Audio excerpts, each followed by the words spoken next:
Hello বিয়াস, আসসালামু আলাইকুম। সবাই কেমন আছেন? আশা করি আল্লাহর রহমতের সকলে অনেক অনেক ভালো আছেন। এবং অনেকেই হয়তোবা জানেন যে আমি আগেও ব্রাইট ফিউচার নিয়ে কয়েকটা ভিডিও করেছি। অর্থাৎ ব্রাইট ফিউচার মেয়াদ যা 1 মাস আছে, তা আমি আপনাদের প্রমাণ সহ দেখাবো। তবে সবার আগে আপনি আমার ভিডিও থাম্বনেলটা দেখেছেন, হয়তোবা ভিডিও থাম্বনেলে আমি বলেছি যে এম রিসার্চে তার নিজস্ব অফিসের ঠিকানা দিতে পারে নাই, এবং এক পর্যায়ে সে ঠিকানা দিতে না পেরে আমি যখন তাকে জেরা করা শুরু করেছিলাম তখন সে রেস গুটিয়ে পাইয়েছে, অর্থাৎ আমাকে হোয়াটসঅ্যাপে ব্লক করে দিয়ে চলে গেছে। সো আমি আজকে প্রথমে ওই প্রমাণটা দেখাবো, তারপর ব্রাইট ফিউচারের মেয়াদটা যে 1 মাস আছে তাও আমি আপনাদের দেখাচ্ছি। একটু ধৈর্য সহকারে ভিডিওটি দেখবেন। তো আমি প্রথমে আপনাদের হোয়াটসঅ্যাপে এমডি স্যারের কিছু আহ, কথা শোনাবো, হোয়াটসঅ্যাপে একটু ভয়েস শোনাবো। এবং তারে যে আমি ঝেড়ার মুখে সে আমাকে ব্লক দিয়ে রেস গুটিয়ে পাইয়েছে, সে যখন অফিসের ঠিকানা দিতে পারে নাই। তারপর আমি আপনাদের প্রমাণ সহ দেখাবো যে এই ব্রাইট ফিউচারের ওয়েবসাইটের মেয়াদ তার 1 মাস আছে, অর্থাৎ তারা যে 1 মাস পরে ভাগবোর্ডে 100% আমি গ্যারান্টি দিয়ে বলতে পারি। সো আপনারা একটু ধৈর্য সহকারে ভিডিওটি দেখেন। আমি হোয়াটসঅ্যাপে প্রথমে লগ ইন করতেছি। এই দেখেন, মানে এটা হচ্ছে এমডি, বাইট পিউসারের এমডি। দেখেন আমাকে মানে প্রথম গতকালকে অনেক কথা বলেছে, অনেক ভয়েস পাঠাচ্ছে। এই দেখেন বাইট পিউসার, সে তার অফিসে দিচ্ছে।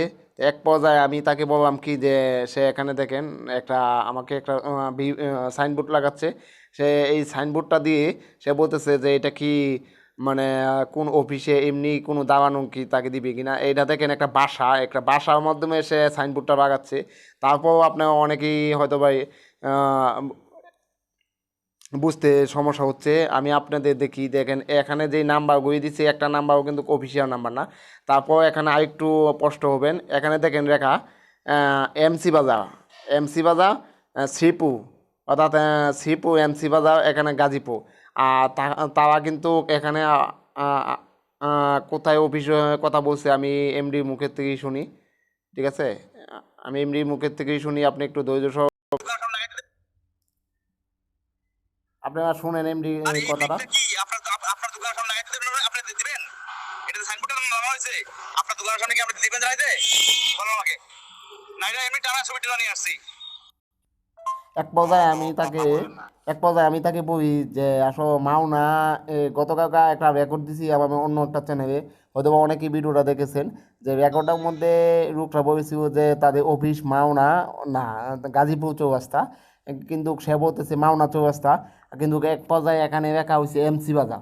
আপনারা এখন চিন্তা করেন, গাজীপুর চৌরাস্তা কোথায়, মাওনা চৌরাস্তা কোথায়, এমসি বাজার কোথায়, একটার থেকে একটা দূরত্ব কত।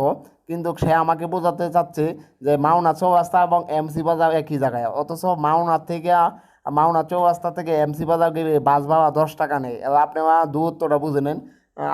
তার বয়সটা একটু শুনেন ভাই আপনারা। মাওনা চৌরাস্তা ওই জায়গায় সবে কি মাওনা দেন আমি জিজ্ঞেস করা যদি থাকে মাওনা চৌরাস্তা আছে কিনা, মাওনা চৌরাস্তা এমসি বাজার সব এক জায়গাতেই। কথা বুঝছেন? দেখেন, এখন আপনারা বুঝতে পেরেছেন যে সে মাওনা চৌরাস্তা এবং এমসি বাজার এক জায়গায় আমাকে বোঝানোর চেষ্টা করছে। কিন্তু আমি আসলে মাওনা চৌরাস্তা থেকে এমসি বাজারে বাস ভাড়া 10 টাকা লাগে। এখন আপনারা বুঝতে পারেন যে কতটুকু দূরত্ব। আর তাদের যে আর 1 মাস ওয়েবসাইটে মেয়াদ আছে, এই যে দেখেন তাদের ওয়েবসাইটে দেখেন 3 মাস, 3 মাস র্যাঙ্ক, অর্থাৎ তাদের ওয়েবসাইটে যে শুটা এখানে মেয়াদটা আছে এটা 3 মাসের জন্য তারা ওয়েবসাইট করেছে। অর্থাৎ তাদের 2 মাস কিন্তু চলে গেছে অলরেডি তাদের 2 মাস শেষ। আর কিন্তু তাদের বাকি আছে মাত্র 1 মাস, অর্থাৎ এই জন্য তারা অফারগুলি দিচ্ছে। আপনারা যারা এখন টাকা ইনভেস্ট করবেন, বর্তমানে যারা এই সাইডে টাকা ইনভেস্ট করবেন, আমি 100%, 100% গ্যারান্টি দিয়ে আপনাদের বলতে পারি যে আপনারা 100% প্রতারিত হবেন। 100% গ্যারান্টি আমি আপনাকে খাতা কলমে আমি আপনাদের রেখে দিব যে 1 মাসের ভিত্তিতে বাইক ফিউচার হয়ে যাবে। সো ভিডিওটি আর বেশি বড় করতে চাচ্ছি না। সো আমার এই ভিডিওটা তখনই সার্থক হবে যখন এই ভিডিওটা আপনার দেখার পর কেউ যদি ইনভেস্ট থেকে দূরে থাকেন। আমি জাস্ট আপনাদের সচেতন করার জন্য এই ভিডিওটা করতেছি। জাস্ট এই বার্ড ফিউচার কোম্পানির সাথে আমার কোনো শত্রুতা নাই, বা কারোর সাথে আমার কোনো শত্রুতা নাই। আমি জাস্ট আপনাদের সতর্ক করার জন্য আমি এই ভিডিওগুলি করতেছি। জাস্ট এর জন্যই আমি আপনাদের সচেতন করার চেষ্টা করতেছি। অনেকে হয়তো বা আমার কমেন্টস দেখতেছেন, আসলে কমেন্টস যারা করে তারা হচ্ছে যে ব্রাইট ফিউচারের দালাল, অর্থাৎ তাদের কমেন্টসে কে কী বলছে এটা দিয়ে কেউ ইনভেস্ট করবে না। সো সবাই ভালো থাকেন, সুস্থ থাকেন, এবং ভিডিওটি ভালো লাগলে অবশ্যই চ্যানেলটি সাবস্ক্রাইব করেন।